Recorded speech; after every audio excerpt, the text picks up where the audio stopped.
Ngày nào đời như ý thơ, ước mong anh về lại.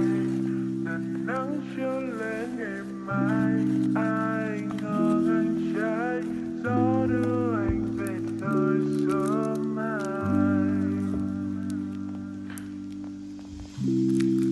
Có những lúc bên anh không buồn, lắm lúc hơn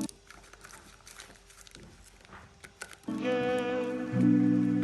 Trong mối tình mơ mà cứ như quen rồi. Thế giới có bao người thấy nhau đã là duyên lắm rồi. Trái đất xoay vòng ngược ai cũng giống anh. Và vì sao lại thế anh? Vì sao đành mất nhau?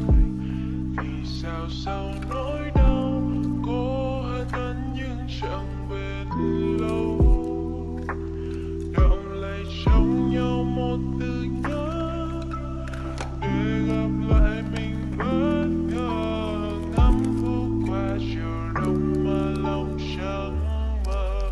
Và có đâu ai ngờ một ngày tình cờ như giấc mơ.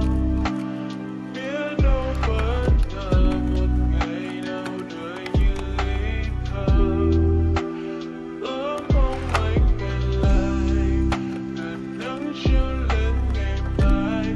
Ai ngờ anh trái gió đưa anh về nơi sớm mai.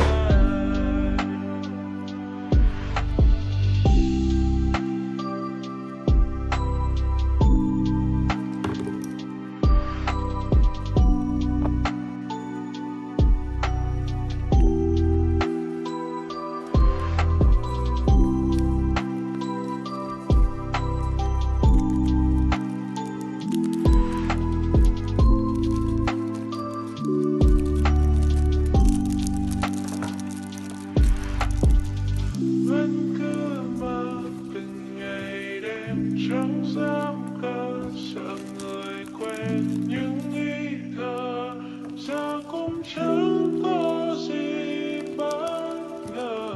Just wanna be okay, nắm chặt lấy tay em đi mơ buồn.